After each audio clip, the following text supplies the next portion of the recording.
천 번을 불러도 내 눈에는 눈물이 멈추지 않는 것은 십자가의 그 사랑, 나를 살리려 하늘 보자 버리. 말씀 나누기 전에 우리 동양인의 특유의 눈웃음과 이 미국에 살기 때문에 그 입모양을 굉장히 좀 아름답게 예쁘게 하면서 환한 표정으로 우리의 모든 감정을 다 동원해서 사랑합니다, 축복합니다. 옆에 분하고 한번 인사하시죠.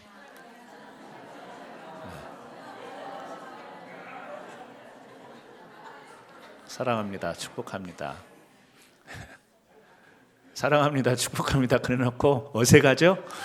막 입모양을 말은 들었고 안 할 수는 없고 그러니까 되게 어색하죠. 지난 한 주 동안 평안하셨습니까? 뉴스를 들으셔서 알겠지만 캔사스에도 비가 한 곳에 집중적으로 내려가지고 그냥 건물이 다 잠기고 백산과 원을 그쪽은 홍수가 있었죠. 성도님들 지난 한 주 동안도 하나님의 은혜 속에서 또 보호하심을 입고 오늘 예배 자리에 나오셔서 귀한 일 함께 드릴 수 있어 감사합니다. 오늘은요, 담대한 믿음으로 두려움을 이기라, 이런 제목으로 말씀을 나누려고 해요. 사무엘상 오늘 이 13장 14장 이 내용을 보게 되면 우리가 잘 아는 이야기가 나옵니다. 이스라엘이 전쟁하는 이야기예요. 어디와 전쟁하냐면 블레셋과 전쟁합니다. 블레셋이라는 나라는 사사시대, 그리고 우리가 알고 있는 이 사울, 다윗, 이 시대 때에 항상 이스라엘을 옆에서 괴롭혔던 족속이었습니다. 오늘 또 이제 사울이 왕이었을 때 블레셋과 싸움하는 내용이에요. 자, 여러분에게 단순한 질문을 드립니다. 이겼을까요? 졌을까요? 이겼을 것도 갖고 자신이 없죠. 항상 여러분들이 성경의 어느 부분을 보더라도 이 싸움 가운데서 이스라엘 백성이 이겼습니까? 졌습니까? 그러면 덮어놓고 이겼습니다, 이렇게 답하셔야 돼요. 아니, 성경에 보면 이스라엘이 진 때도 있지 않았습니까? 패배하고 막 수치를 당하고 심지어는 아수르와 블레셋의 나라를 빼앗긴 적도 있는데 왜 목사님은 덮어놓고 이스라엘이 항상 승리했다고 그렇게 말하라고 하느냐? 여러분, 성경은 궁극적으로 승리를 이야기해요. 성경은 궁극적으로 하나님의 승리를 선포하는 책입니다. 실제 역사상에 이스라엘 민족이, 그리고 사람들이 전투와 싸움에서 분명히 이스라엘이 패배하는 내용이 성경에 기록되어 있어요. 하지만 우리가 그걸 보고 이 사람들 간의, 민족 간의, 족속 간의 싸움은 이겼다 졌다라고 할 수 있지만 이 모든 것을 주장하시고 궁극적으로 이 싸움의 이야기를 통해서 우리에게 전달하시는 하나님의 메시지는 뭐냐면 하나님은 이기시는 하나님, 승리하시는 하나님. 그래서 우리가 이스라엘 민족이 지는 것을 보고도 여기에서 왜 졌는가를 보면서 그 패배의 원인을 통해서 우리가 승리할 수 있도록 우리를 인도하시는 메시지가 성경이라는 사실이죠. 그런 의미에서 보면 성경은 사실 지는 이야기, 패배 이야기, 도망가는 이야기, 수치당하는 이야기, 나라를 빼앗기는 이야기, 민족이 몰살당하는 이야기가 다 나오지만 궁극적으로는 하나님이 승리하는 그 이야기를 우리에게 전하신다라는 거예요. 오늘 또 보면 이 블레셋과의 싸움에서 이 이스라엘이 승리를 합니다. 이깁니다. 이기는데 이 하나님은 단순히 이 이스라엘 백성이 하나님이 선택한 백성이기 때문에 이겼다, 이것을 전하는 내용일까? 그렇지는 않죠. 왜냐하면 오늘 이 블레셋과의 싸움 가운데서 이 싸움은 승리라는 결과를 가졌지만 그 과정 가운데 이 승리에 이를 때까지 어떤 이스라엘 백성들은 선택을 하게 됐는가, 그리고 그 선택을 하는 데 있어서 먼저 그들은 어떤 판단을 가졌었는가, 사실은 결과 승리에 초점을 둔 이야기가 아니고 그 과정에서 우리가 살아가면서 작은 싸움들을 늘 싸우고 가잖아요. 자기와의 싸움, 환경과의 싸움, 상황과의 싸움, 사랑과의 싸움, 많은 작은 싸움들 가운데서 우리는 어떤 선택을 해야 되냐, 그리고 그 선택을 함에 있어서 어떤 판단을 잘 내려야 되느냐. 하나님은요, 그 작은 싸움들, 그 싸움 가운데서 선택하고 판단하는 것을 믿음으로 판단하고 믿음으로 선택하며 믿음으로 승리하기를 원하시는 거예요. 그래서 오늘 말씀을 나누면서 이스라엘 백성은 하나님이 도우셔서 블레셋을 이겼지, 이거는 뻔한 스토리예요. 이미 우리가 알고 있는 스토리고, 그런 스토리들은 여기에만 나오는 게 아니라 성경에서 계속 나오고 있어요. 그러나 우리가 조금 더 관심 있게 봐야 될 것은 이스라엘 백성들이 어떤 판단을 해서 어디에 이르러서 하나님의 승리로 나아가는가, 이것을 우리는 좀 봐야 될 것 같습니다. 여러분, 사람이 행동을 하는 데 있어서 중요한 것은 판단이거든요. 우리가 살아가면서 이 판단력은 굉장히 중요한 것입니다. 특히 우리 하나님의 사람들은 이 믿음으로 판단을 해야 된다라는 정인을 가지고 살아요. 하지만 우리가 판단하고 선택해서 나중에 보면 믿음의 선택을 하지 못하는 경우가 참 많이 있습니다. 왜냐하면 우리에게 그 선택과 판단을 하는데 우리를 흐리게 만드는 여러 가지 요소가 우리에게 있기 때문에 그래요. 그 중에 대표적인 하나가 뭐냐면 두려움이에요. 오늘도 이 블레셋과 이스라엘 백성이 이제 마주 대하게 됩니다. 이때 우리가 14장을 봤습니다만 13장에 사울이 이 블레셋과 이 마주친 그 내용을 우리가 보게 되면요, 13장 5절 말씀을 한번 보십시오. 사무엘상 13장 5절에 보면 블레셋 사람들이 이스라엘과 싸우려고 모였는데 병거가 3만이요 마병이 6천 명이요 백성은 해변의 모래같이 많더라. 그들이 올라와 베다인 동쪽 믹마스의 진을 치매 그랬어요. 자, 분명히 이 블레셋은 그냥 군사의 어떤 힘을 과시하게 서 있는 게 아니에요. 지금 이스라엘을 공격해 오기 위해서 진을 치고 있는 거예요. 이것을 바라본 사울과 이스라엘 백성들은 어땠을까요? 그 뒤에 설명이 나와 있습니다. 6절에 보면요, 이스라엘 사람들이 위급함을 보고 절박하여 굴과 숯불과 바위 틈과 은밀한 곳과 웅덩이에 숨으며, 그 엄청난 이 블레셋의 병거 마병들, 그 군사들을 보고 딱 보는 순간 겁이 난 거예요. 그래서 그들이 한 일은 뭐냐면 숨을 수 있는 곳으로 다 숨어 들어가는 겁니다. 그리고 7절에 어떤 히브리 사람들은 요단을 건너 길르앗 땅으로 가서 사울은 이제 길갈에 있고 그를 따른 모든 백성은 어떻게 했다고요? 떨더라 그랬어요. 떨더라. 두려운 거예요. 두려워서 백성이 다 흩어지고 나중에 보니까 몇 명만 남았어요. 이스라엘에 싸울 수 있는 사람이 600명밖에 되지를 않아요. 그냥 보는 순간 블레셋의 그 진을 친 군대를 보는 순간 겁이 났기 때문에 다 숨어 들어갔어요. 도망갔어요. 그리고 실제 이제 그들과 대항해서 싸울 사람이 600명밖에 되지 않은 거예요. 자, 이스라엘 백성은 하나님의 백성입니다. 사울은 하나님께서 기름 부어서 왕으로 세움을 받은 자예요. 블레셋은 하나님이 함께하지 않은 족속이었어요. 그것을 명확히 알아요. 그런데 지금 위급한 상황이 되자 이 이스라엘 백성들은 지금 떨고 있는 거예요. 그리고 이제 이 절박한 상황에서 결국에 싸움은 예고되어 있는 것이에요. 우리가 잘 아는 것처럼 그 상황 속에서 이제 사울이 누구를 기다리죠? 사무엘을 기다립니다. 왜냐하면 이 이스라엘 백성들에게서는 이 전쟁에 나가든 무슨 일을 하든 가장 먼저 했던 것이 뭐였어요? 하나님 앞에 제사를 드리는 거였어요. 예배를 드리고 그 싸움에 나가요. 그것은 뭐였죠?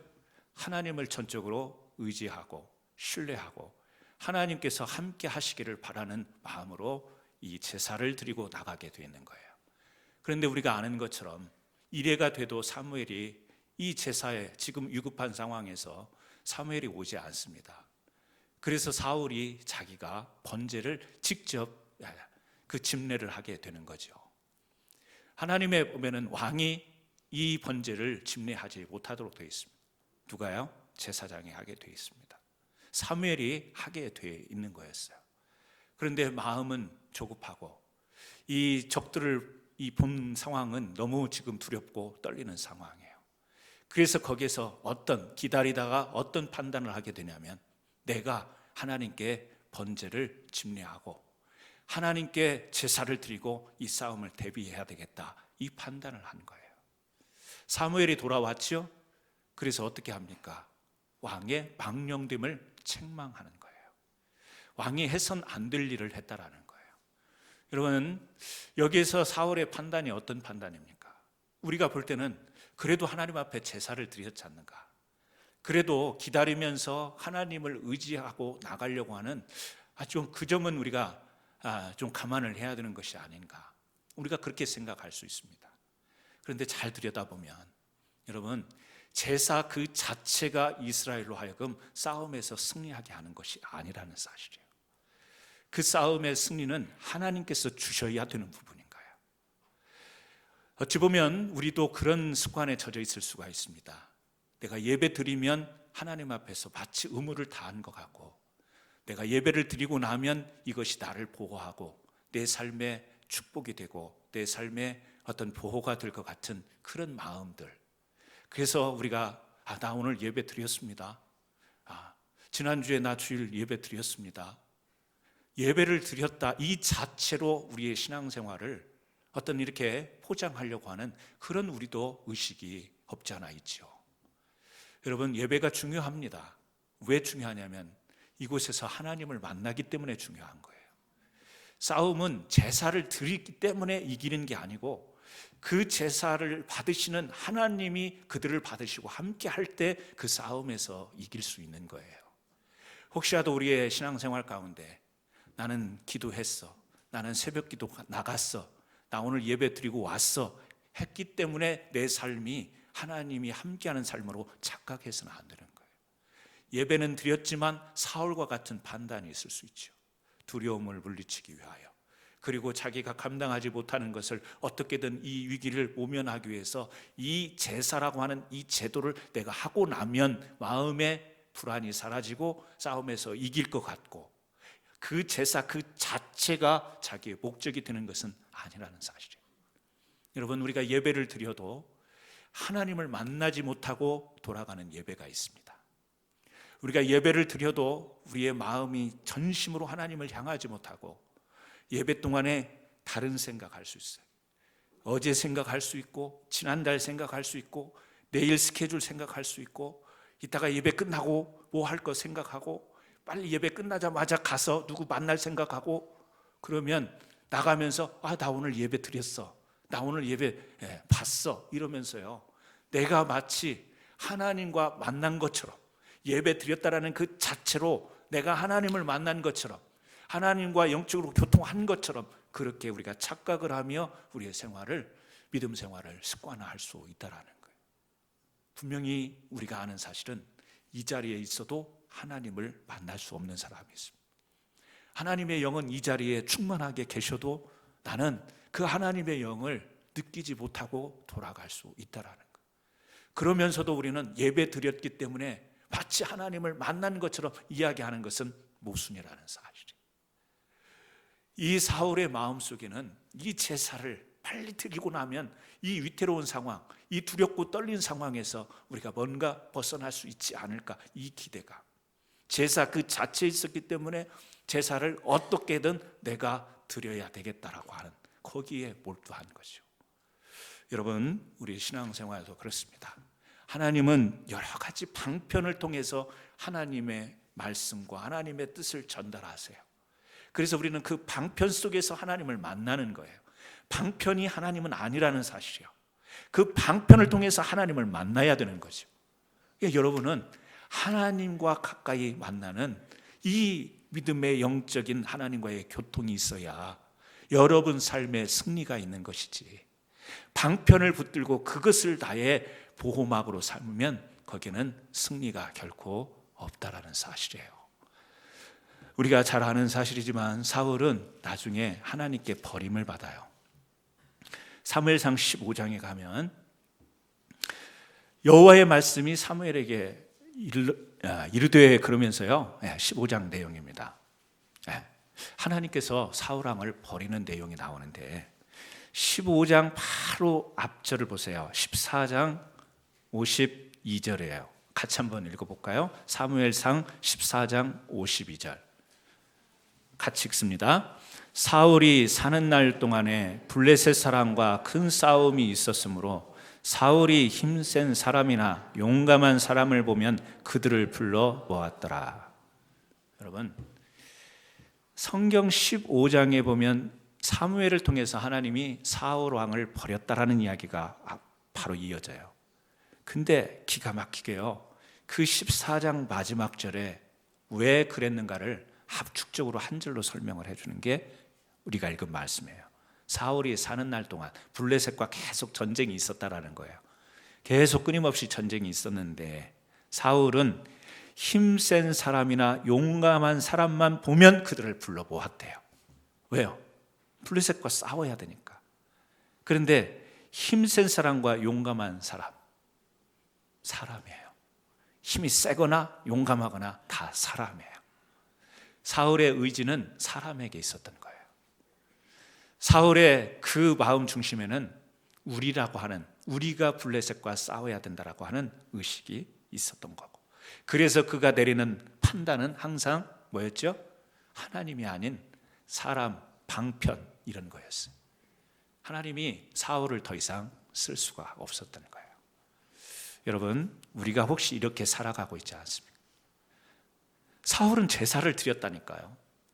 하나님께 기름 부음 받은 사람이었다니까요. 우리도 하나님께 부름을 받은 믿음의 사람들이에요. 그리고 지금 예배를 드리고 있잖아요. 그런데 우리는 이렇게 예배를 드리고 신앙생활을 하면서 이 하나님과 함께 하도록 주신 방편들을 붙잡고 그 방편들을 우리는 신앙의 목표로 생각하고, 그래서 우리의 방법을 찾는 거죠.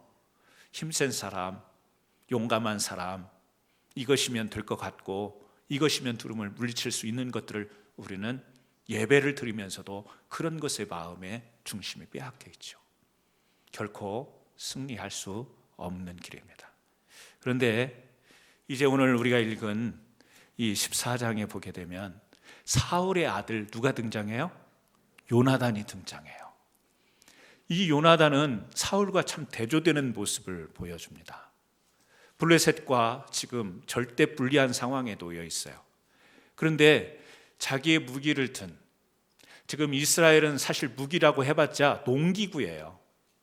블레셋은요, 우리가 팔레스타인 그러는데 블레셋의 이름이 라틴어로 해서 우리가 이 블레셋이 팔레스틴, 지금 팔레스틴이라고 부르잖아요.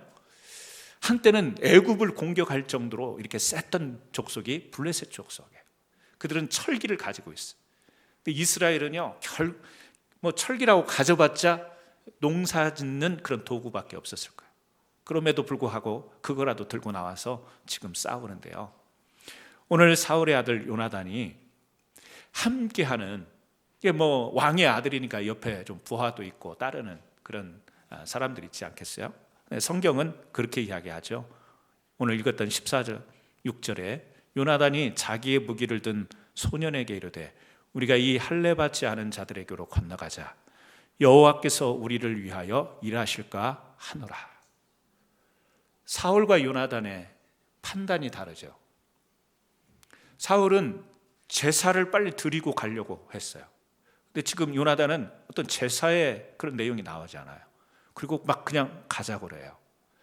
근데 사울은요, 그 마음의 중심이 아까 14장 마지막에도 그랬지만 방편을 붙들었어요.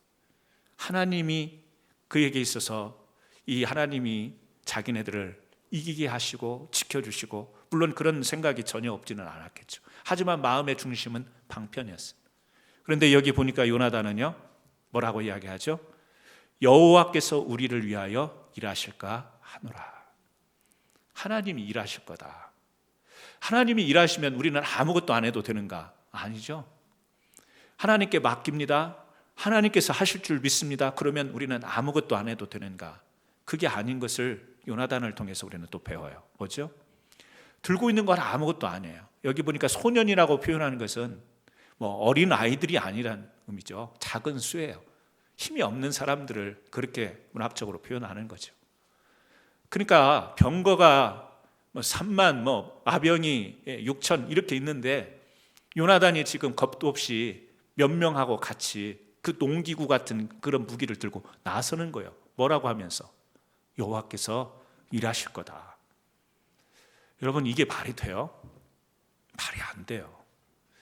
우리 간혹 우리 성도님들 신앙생활 하면서 정말 그 어려운 상황에 들 때 목회자가 하나님의 말씀으로 위로할 때가 있어요. 믿음으로 이겨내세요. 기도로 이겨내십시오. 그러면요, 겉으로는 아멘 하는 것 같은데 속으로는 말도 안 되는 소리 하고 있어요. 자기가 안 당했다고 말도 안 되는 소리. 제가요, 눈빛을 보면 안다니까요. 동양 사람들 눈빛 보면 감정 안 되잖아요. 왜요? 말은 목사가 하는 이야기니까 아멘은 하는데 이게 지금 이 상황에서 기도하라니, 이 상황 속에서 믿음으로 극복하라니, 이게 말이 안 되는 거예요. 지금 여러분 성경 볼 때 이게 말이 돼요? 말이 안 돼요. 말이 안 되는 거예요. 그런데 왜 우리는 이걸 지금 귀를 기울이면서 들어야 돼요? 이게 하나님의 방법이니까, 하나님이 하시는 일이니까. 그래서 요나단이 지금 하나님께서, 여호와께서 우리를 위하여 일하실까 하노라. 그러면서요, 무슨 이야기를 해요? 여호와의 구원은 사람이 많고 적음에 달리지 아니하였느니라. 간증이라고 하는 것은요, 길게 모든 스토리를 이야기해야 간증이 아니에요. 이 마음속에 확신하는 것 한마디면 그게 간증인 거예요. 요나단의 간증은 뭐예요? 하나님이 우리를 위해서 일하실 것이다. 그리고 군사가 많다고 우리 이스라엘을 구원해낼 수 있는 게 아니야. 사람의 숫자가 우리를 지키는 게 아니야. 하나님이 지켜주시면 구원받는 거야. 이것을 지금 선포하는 거예요. 간증하는 거예요. 저는 여러분들에게 이런 간증이 있기를 바라요. 이런 선포가 있기를 바랍니다. 그리고 이제 이 어린 소년, 작은 숫자, 별것 아닌 힘이 없는 것 같은 이런 요나단이 사람들과 함께 나가게 되는 거예요. 여러분, 어떻게 되었을까요? 예측하는 것처럼 승리했습니다. 어떤 승리를 가져왔을까요? 그냥 중간에 뭐 이야기할 것 없이요, 여러분들이 성경을 좀 집에 가셔서 좀 읽어보시면 좋겠고, 저는 좀 건너뛰겠습니다. 14장 15절을 한번 보세요. 14장 15절을 같이 한번 읽겠습니다. 들에 있는 진영과 모든 백성들이 공포에 떨었고 부대와 노략군들도 떨었으며 땅도 진동하였으. 이는 큰 떨림이 있더라. 요나단이 병기 맡은 소년들과 함께 이제 적진을 향해 갔어요. 가서 한 20여 명쯤 물리칩니다. 하나님이 일하시지만, 하나님께 맡기지만 그는 그가 할 일을 해요. 전체를 다 몰살시키는 일을 할 수는 없어요. 하지만 믿음으로 자기는 발을 내딛어요. 여러분, 다니엘과 세 친구가 하나님을 신뢰하죠. 믿죠. 불구덩이 속에 들어가도 사자굴에 던져져도 뭐죠? 믿음으로 자기네들이 믿음으로 하나님에 대한 믿음이 확고합니다. 확실해요. 그렇다고 해서 던져지는 일 그 자체가 거기에서 막아지는 건 아니에요. 불 속에 던져서요, 사자굴에 던져집니다. 아니, 하나님을 이렇게 확실히 믿는데 그러면 아예 던져지지 말아야지, 우리는 그렇게 이야기할지 몰라요. 던져지지만 그때부터 하나님이 일을 하시는 거예요. 우리는요, 던지더라도 하나님을 확고히 믿는 것. 자, 오늘 이렇게 요나단이 나가서 이 블레셋 사람 몇 명과 싸웁니다. 그런데 하나님께서 거기 20명, 그 14절에 보면 요나단과 그 무기를 든 자가 반나절 같이 땅 안에서 처음으로 쳐 죽인 자가, 성경도 좀 살벌해요. 죽인 자가 그러면 되지, 또 쳐 죽인 자가 그렇게, 죽인 자가 20명 정도. 20명. 이거는 블레셋 전체 군사에 비하면 아무것도 아닌 거예요. 전체 그 병력에 그 블레셋 군대로 치자면 정말 아무것도 아닌 거예요. 그걸 누가 했어요? 요나단이 한 거예요. 그런데 15절에 들에 있는 모든 진영이죠. 모든 백성들이 어떻게 됐어요? 공포에 떨었고. 아까는 누가 떨었어요? 아까는 누가 떨었죠? 블레셋 진영을 보고, 그 진영을 보고 이스라엘이 떨었어요. 사울이 떨었어요. 그래서 다 숨었잖아요. 근데 지금은 누가 떨어요? 블레셋이 떨어요. 여러분, 결과는 이렇지만 그 과정 속에 뭐가 있어요? 요나단이 있잖아요. 요나단이 어떤 판단을 했죠? 하나님께서 일하실 거다, 이 판단을 하는 거예요. 이 구원은 사람의 수에 있지 않고 하나님께 있다, 이 믿음의 판단을 가지고 나가게 될 때 하나님이 역전을 시키죠. 이쪽이 떨었는데 지금은 저쪽이 떨어요. 그리고 나서 막 땅이 흔들리고 결국에 나중에 보니까 자기네들끼리, 그래서 20절에 보면 사울과 그와 함께한 모든 백성이 모여 적장에 가서 본즉 보기만 했어요. 블레셋 사람들이 각각 칼로 자기의 동무들을 침으로 크게 혼란하였더라. 누가 일하셨습니까? 하나님이 일하신 거. 이들은 이스라엘은 가서 요나단은 한 20명 정도만 물리쳤고 막 땅이 진동하고 흔들리고 막 이러니까 겁먹으면서 자기네들끼리 혼란스러운 싸움이 일어나서 블레셋이 거기서 무너졌다는 이야기예요. 여러분, 이 말도 안 되는 스토리를 여러분은 믿고 계십니다. 여러분 상황에 한번 박혀보세요. 우리가 하나님 앞에 믿음으로 판단하는 것이 얼마나 현실적으로 상황적으로 말이 안 되는 그런 믿음을 적용해야 될 때가 있는지 아세요? 안 믿는 사람들 보면 저 사람 미쳤어, 예수에 미치더니 정말 이제 판단력도 미친 거야. 어떻게 저런 사고 앞에서, 저런 상황 앞에서 저런 판단을 할 수 있어? 말이 안 돼요. 하지만 믿음은 이런 거예요. 하나님이 하시는 일들은 이런 일들인 거예요. 그래서 우리가 여러분 믿음으로 하나님 앞에 나간다라는 것이 바로 이런 내용, 이런 과정, 이런 선택, 이런 판단, 이런 것들이 우리가 믿음이라고 이야기할 수 있는 것이고 거기에 승리가 있다라는 사실입니다. 이 비슷한 이야기가 또 어디에 나오냐면요, 역대하에 나와요. 좀 쉬운 데 나오면 좀 얼른 찾아보겠지만 또 역대하니까 역대하 20장을 한번 성경을 펴보시는 게 좋을 것 같아요. 역대하 20장 3절을 한번 펴보시면 좋겠어요. 681쪽 역대하 20장 3절 말씀 같이 한번 읽어보실까요? 역대하 20장 3절 말씀 681쪽입니다. 같이 읽습니다. 여호사밧이 두려워하여 여호와께로 낯을 향하여 간구하고 온 유다 백성에게 금식하라 공포하매. 자, 여호사밧 왕이 나와요. 이게 누구지? 처음 듣는 분도 계시고, 남쪽 유다의 왕인데 근데 몇 대 왕인지 생각은 안 나는 분이 계시고, 그런 거 상관없지, 믿음으로 봐야지, 그런 분도 계시고. 여호사밧 왕이에요. 남쪽 유다의 네 번째 왕. 근데 하나님 앞에 잘못한 것도 있어요. 아합 왕과 사돈을 맺잖아요. 그래서 잘못한 것도 있지만 그래도 이 하나님께서 신실하게 좋아하시는 편에 선 그런 왕이에요. 그래도 나름 괜찮은 왕이에요. 이 여호사밧이 지금 두려워하여 그랬어요. 왜 두려워해요? 여기는 암몬 모압 족속이 또 연합해서 쳐들어오려고 하네요. 암몬 모압 족속이 또 쳐들어오려고 하니까 여호사밧이 딱 보니까 뭐예요? 두려워요. 여러분, 사람이 힘이 있건 없건 나한테 달려드는 거 보면 두려워요. 막 힘이 있건 없건 막 나를 공격하려고 하고 나를 해코지하려고 달려드는 거 보면 사람이 이 마음속에 두려움이, 공포가 생겨요. 꼭 뭐 달려드는 것만 아니어도 우리 사람이요 얼마나 두려움을 잘 느끼는 존재인지 몰라요.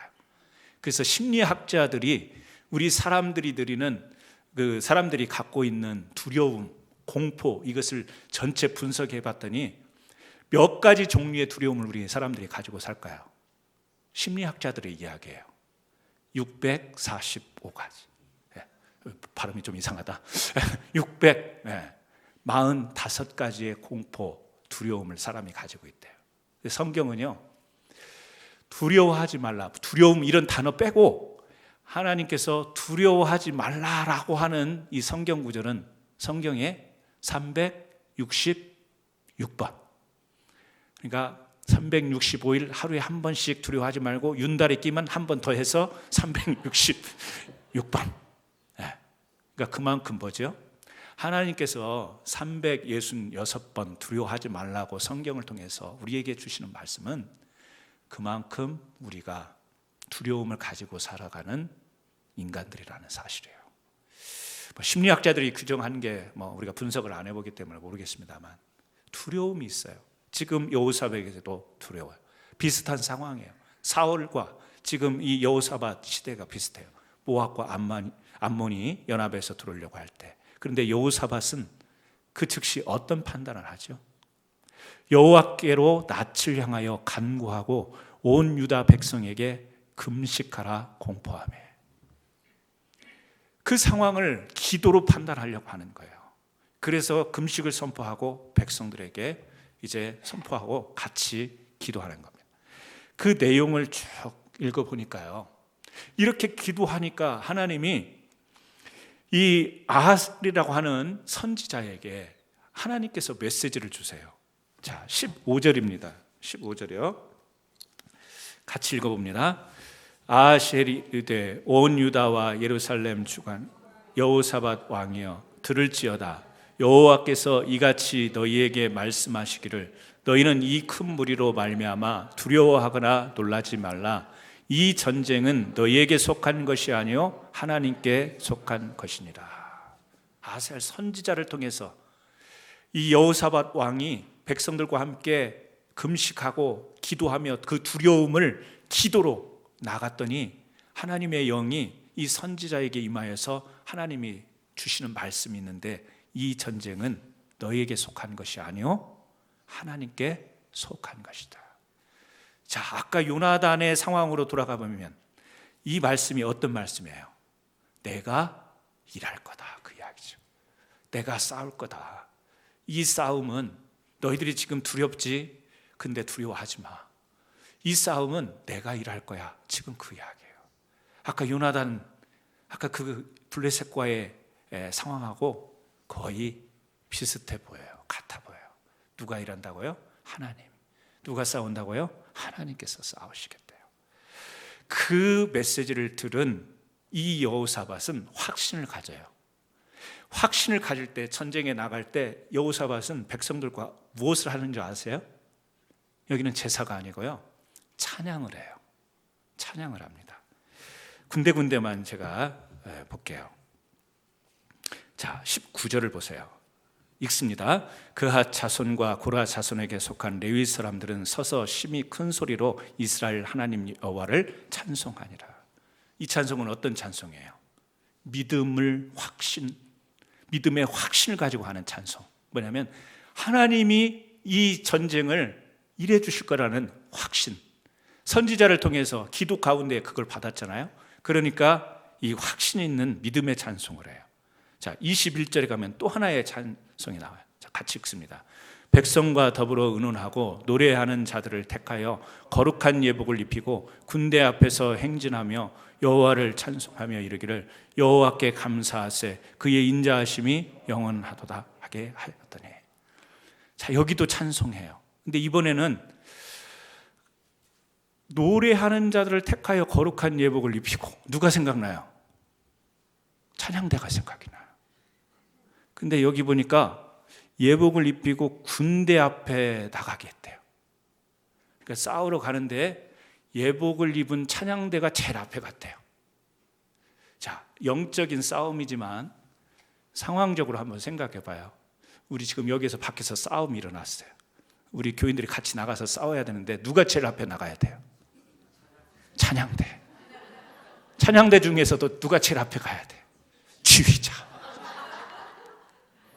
거룩한 예복을 입히고, 지금 여기 예복 입은 사람 누가 있어요? 찬양대. 네. 혹시 지금 이 말씀을 듣는 순간, 아니 우리가 총알바지 되라는 이야기인가 그렇게 생각을 해요. 맞아요.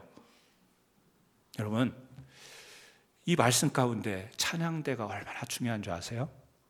거룩한 예복을 입고 군인들보다 앞에서, 군대 앞에서 행진하는 게 찬양대예요. 영적으로 봐야죠. 우리 교회에 성도들 앞세워서 이 영적인 행진을 있는데 가장 앞에 서는 사람들이 찬양대원들이에요. 아무나 찬양대원 쓰면 안 돼요. 거룩해야 돼요. 정결해야 됩니다. 기도하는 사람들이어야 돼요. 진짜 찬양하는 사람들이어야 돼요. 노래하는 사람들을 데려다가 예복만 입힌다고 찬양대가 아닌 거예요. 제일 앞장설 수 있는 영적인 그런 우리가 무장을 한 사람들이 찬양대여야 돼요. 찬양들을 축복합니다. 그런 마음으로 찬양하시기를 주의 이름으로 축원해요. 왜요? 싸우러 군사들이 뒤따라오지만 거룩한 예복을 입은 찬양대는 찬양이 무기예요. 여러분이 입은 가운이 전투복이에요. 무장된 전투복이 아니라 거룩한 하나님의 예복이 우리의 싸움의 옷, 전투복인 거예요. 전투복 함부로 던지지 마시고 잘 관리하시고. 두 번째 보니까 무슨 영적 싸움을 하는데, 행진에 나가는데 그 전쟁 가운데서 찬송을 하잖아요. 그리고 26절을 한번 보십시오. 26절에 20장 26절 같이 읽습니다. 넷째 날에 우리가 라가 골짜기에 모여서 거기서 여호와를 송축한지라. 그러므로 오늘까지 그곳을 브라가 골짜기라 일컬었더라. 여기는 이제 전쟁이 이미 끝났어요. 승리했어요. 송축했죠. 이 송축은 뭐예요? 승리하고 부르는 찬양이에요. 승리하고 나서 부르는 찬양. 그리고 28절 마지막이에요. 같이 읽습니다. 그들이 비파와 수금과 나팔을 주하고 예루살렘에 이르러 여호와의 전에 나아가니라. 악기를 동원해서 합주했어요. 이게 정점을 찍어요. 뭐죠? 감사 찬송이에요. 그러니까 두려웠지만 여호사밧은 백성과 함께 기도했어요. 기도했더니 하나님께서 선지자를 통해서 내가 싸운다, 이 전쟁은 내게 속했다라고 메시지를 주니까 여호사밧과 백성들은 확신을 가지고 어떻게 나가요? 싸움에 찬송하며 나가는 거예요. 무기로 싸우는 게 아니야, 사람의 수로 싸우는 게 아니야, 무력으로 싸우는 게 아니야. 그러면서 믿음의 찬송을 하고 영적 싸움의 찬송을 하고 승리의 송축을 하고 감사의 찬송을 하며 나가는 거예요. 그랬더니 어떻게 돼요? 29절 같이 한번 읽어요. 이방 모든 나라가 여호와께서 이스라엘 적군을 치셨다 함을 듣고 하나님을 두려워함으로. 누가 두려워해요? 모압, 암몬, 연합군, 이방 사람들이 두려워하잖아요. 앞에서 누가 두려워했어요? 여호사밧이 두려워했잖아요. 아까 3절에 여호사밧이 두려워했는데 지금은 누가 두려워해요? 이방 모든 사람들이 하나님을 두려워하게 돼요. 그리고 이스라엘 백성들에게 30절에 여호사밧의 나라가 태평하였으니 이는 그의 하나님이 사방에서 그들에게 무엇을 주셨습니까? 평강을 주셨습니다. 평강. 이게 전쟁과 평강이라는 말이 평화죠. 전쟁과 평화 대조 아니에요? 전쟁을 했는데 무엇으로 하나님이 일을 마치세요? 평강으로 마치시는 거예요. 그래서 여러분, 우리 삶 속에 두려운 일들이 생길 때 우리 믿음의 사람들은 그 과정 속에서 어떤 판단과 선택을 해야 되느냐? 기도하는 거죠. 칼빈은 그런 이야기를 해요. 비유를 통해서 이야기합니다. 기도는 뭐냐? 하나님이 계신 곳에 큰 종이 있는데 그 종에 달린 끈을 이 땅에서 흔드는 것이 기도다. 이곳에서 종을, 우리 옛날에 종탑 생각하면 되잖아요. 시골 교회에 있던 종탑. 시간 되면 땡땡땡 밧줄을 잡아 당겨서 종을 울렸잖아요. 칼빈은 그걸 비유하는 거예요. 기도란 뭐냐? 우리가 이 땅에서 밧줄을 당겨서 하늘에서 종이 울리면 하나님이 그것을 들으시고 일하시도록 만드는 것. 그래서 기도는 종 치는 거다. 그래서 종을 칠 때 힘없이 살짝 잡아당기면 위에서 종이 힘없이 띵 하고 끝나는 거예요. 힘차게 잡아당기면 땡 하고 하나님이 들으실 수 있는 거예요. 우리가 다급하면 팍 당기면요, 땡땡땡땡 소리 들리면 하나님이 일하시게 돼 있다. 칼빈은 그렇게 기도를 비유를 하십니다. 여러분의 밧줄 당기는 힘은 어느 정도예요? 기도하다가 졸다가, 기도하다가 다른 생각하다가, 어떤 때 졸다가 밧줄 도듯이, 어떤 때는 저녁 늦게 스마트폰 보다가 자기 얼굴로 떨어질 때도 있죠. 졸다가 기도하다가 줄도 놓치고, 위에서는 종소리가 전혀 나지 않고 하나님은 일하실 수 없고. 아니죠? 기도 우리 열심히 해야 됩니다. 그리고요, 찬양을 무시하지 마세요. 예배가 중요하고 기도가 중요하고 헌신도 중요하고 봉사도 중요하고 전도도 중요하지만, 여러분 성경에 보면 찬양에 놀라운 힘이 있는 거예요. 찬양. 요즘 여러분 기도 생활하고 큐티 생활은 하지만 여러분의 삶 가운데 찬양이 얼마나 있으세요? 찬송이 얼마나 있으세요? 옛날에는 테이프, 돌아가는 테이프 차에다가 틀어놓고 찬송도 듣지만 요즘에 CD로 돼 있어서 편리하긴 한데, 그럼에도 불구하고 옛날에는 운전하면서도 찬송 듣고 같이 부르기도 한데 요즘에는 그런 것조차도 이제 쉬워 보이지 않습니다. 기도와 찬송을 통해서 여호사밧, 요나단, 그는 그 판단이 하나님께 있었어요. 그 구원이 하나님께 있음을 그는 판단하고 선택하여 믿음으로 발을 내딛었을 때 거기에 전쟁이 잠잠해지고 거기에 평강이 놀라운 역사로 임하는 걸 볼 수 있었습니다. 사랑하는 성도 여러분, 우리에게도 두려움이 있습니다. 교회적 두려움도 있습니다. 목회하다 보면 이렇게 또 성도님들이 떠난다고 하면 이러다가 몇 명 남을까 막 이 생각도 있을 거예요. 공포스러워요. 공포스러워요.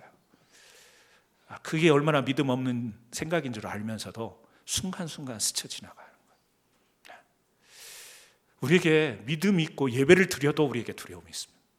그래서 우리가 날마다 그 순간순간 우리는 그 판단이 믿음의 판단이 되지 않으면 우리는요, 사단은 그것을 통해서 우리를 무너뜨려요. 그래서 평강이 없어요. 평화가 없어요. 저는 다시 한번 기도로, 찬양으로 우리를 무장해야 될 이유를 오늘 말씀 속에서 찾아봤습니다. 담대한 믿음으로 두려움을 이기는 저와 여러분 되기를 주님의 이름으로 축원합니다. 하나님 아버지, 그렇습니다. 우리가 믿음 안에 살고 예배를 드리며 살지만 어떤 때는 하나님이 하나님을 만날 수 있는 방편으로 주신 것만을 붙들고 그것이 전부인 양 우리가 수단과 방법을 가리지 못하고 얽매이며 잘못된 길로 빠질 때가 있습니다. 하나님, 다시 한번 오늘 말씀을 통해서 믿음이라고 하는 것은 분명한 하나님을 확신하며 하나님이 함께 하심을 믿음, 그 구원이 하나님께 있음을 고백하며 우리에게 주어진 가운데서 믿음의 발길을 내디디며 우리가 하나님의 함께 하심을 바라보는 것. 그래서 하나님, 순간순간 우리의 판단이 중요합니다. 선택이 중요한데 저희들이 세상 바라보고 두려워한, 그래서 두려움이 우리의 선택의 기준이 되지 말게 하시고 판단의 기준이 되지 말게 하시고 하나님 바라보며 믿음이 판단의 기준이 될 수 있도록 도와주옵소서. 기도와 찬송을 통해서 참된 평강을 누리는 귀한 믿음의 권속들 되게 하여 주옵소서. 예수님의 이름으로 기도합니다. 아멘.